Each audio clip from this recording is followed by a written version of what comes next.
Hi everybody. Today is a real quick short tutorial on how to make your own fabric labels. First of all, normally I get my labels from Custom Couture Label Company. She's really great. She prints her fabric labels print out really nice. She also sells the no fray fabric sheets, and I have tried everything on the market, and this truly is the only absolute no fray, nice quality, a little bit thicker, heavier fabric sheet that I have found. It takes a little bit to run through your printer, and when we get to the printer part, I'll show you how to do it so that the paper doesn't come off of the fabric, which kind of tends to happen with these. But these are really great for altered art. You can print out your artwork and then apply it to a tote or whatever, and then you don't really have to finish the edges, which is really great. I love these, but I do run out sometimes, and so then I do have to do some of my own labels. So I'll show you those real quick.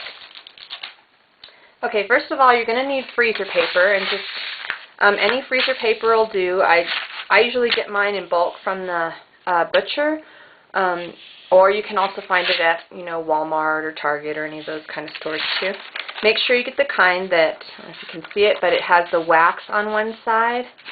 A lot of people also use this for fabric applique for quilting, so it is that kind of paper. You'll want to go ahead and cut it to 8.5 by 11, which is the typical size of a paper that will run through your printer. Okay? Then you also want to cut an 8.5 by 11 size piece of fabric. Now, when we're doing the fabric, you want to pick 100% cotton. You don't want to pick a polyester blend because the inks tend to run off in the water, wash, or whatever, and they can potentially bleed onto other things, so you don't want to use a polyester blend. 100% cotton. If you're looking for something a little bit thicker, this is kind of thin just for demonstration, but a little bit thicker, I like twill or poplin. If you pick a twill, make sure that you're not getting one with a really heavy, thick kind of, they'll have a ripple to them. Make sure you don't pick that because you want the ink to lay into the fabric as much as possible. Okay, so try to pick one that doesn't have a real thick ridge to it. Okay, so then what we're going to do is we're going to go over to the iron. Okay, here we are at the ironing board. Excuse the mess. I use it a lot. I should probably make a new one. I am capable of doing that, believe it or not. Okay, so now we want to put our fabric sheet down,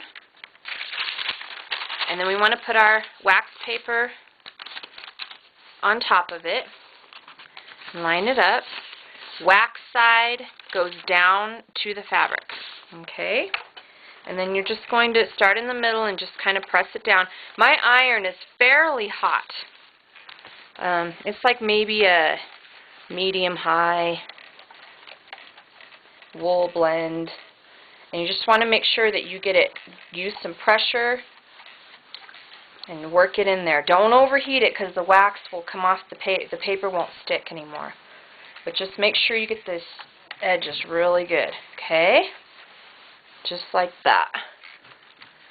Okay, now you want to let it cool off for a second, and then you'll see it's pretty well bonded together. Sometimes I'll grab the fabric side if I notice a lot of bubbles, but really it's just a temporary hold just to get it through the printer. Okay, now we'll go over to the printer and I'll show you how to print them out real quick. Okay, here we are at the printer. And what you want to do when you're setting this whole thing up is there is 2 rollers on my printer, and you'll have to look in yours to see, but if you bend down and you look underneath here, you can see the rollers, and that's what sucks the paper in to be printed. Now, what I've done is I've put a piece of tape right here to line up where the rollers are inside of my printer, so that when I come here, I marked them in black just so you can kind of see, but they're really just Scotch tape. So when I'm going to feed my sheet in, what I'm going to do is I'm going to take a little piece of Scotch tape, and I mean it's like 3/4 of an inch long, and I'm going to line this up here where it feeds into my printer, and I'm going to put this tape so that it folds over the edge. I don't know if you can see that. Okay, So there's the Scotch tape, and I'm just gonna fold it over the edge, nice and tight, and I'm gonna kind of put it down there. Okay. Now what this is doing is it's tricking your printer into thinking that this is one sheet of paper. Because I've had problems before with label sheets, and when it sucks it in, it pulls the paper, whatever the backing is for the printer, right off the fabric, and then it messes it up, and it's a big mess. And when you use some of those fabric sheets, they're so expensive that you don't want to mess them up, and it really will do it to this. So make sure that you're tricking your printer here. Okay, so those are lined up where the rollers are, little pieces of tape, so that make sure you take that into account on your graphics program too. Okay, so that you don't have anything printing right there. Okay, now on my printer, it pulls in this way, so I'm going to put the fabric side down, and I'm going to slip it in there. Okay, then I'm going to go to my, I don't know if you can see it, my computer, and I'm going to go ahead and print. When you're doing your print setup, try using the least amount of ink first. It does not need a lot of ink. I have mine set on fast draft, and so it's using hardly really any ink at all, and that's just fine. If you use too much ink, it just washes right off anyway, and it makes a big mess, so you don't want to do that. So I have it on fast draft, plain paper and letter, and I'm going to go ahead and print that.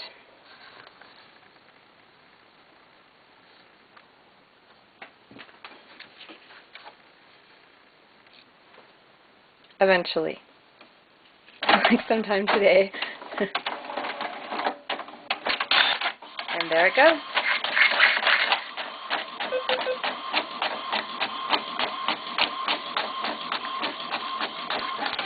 Okay, not without its issues, and that usually happens. Probably because I didn't get the edges ironed down quite good enough. But still, in a pinch, you have your labels. They look great. Now, let this dry. I usually let mine dry at least 4 or 5 hours. And then you're going to need to peel the paper off, and you're going to need to take a hot iron, and you're going to need to iron both sides of this so that it heat sets the ink. And do a few samples. I mean, always take one out of every few sheets and make sure that the ink's right and everything, and I'll run it under water after I've heat set it and make sure I got them all heat setted enough. But usually the colors, they might fade a little bit, but I have had really good success with the black. It doesn't fade at all. So there you go. And then you can just cut them out with a ruler and a rotary cutter. And if you do pick a fabric that does kind of fray, you can always use fray check a little bit around the edges. Or you can make your tags bigger and actually fold them in half so that the folded edges are on the inside when you sew it onto the seam. You usually don't have to worry about the top or the bottom if you fold them up. These ones I fold in half, so they seem to work great. Also, one other little trick is if you do end up using, this is a really light cotton. Remember, this was just to kind of show you guys.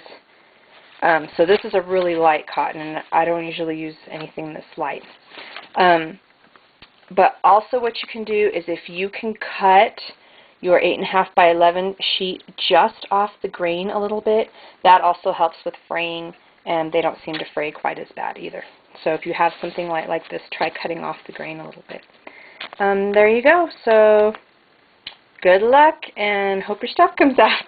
Thanks.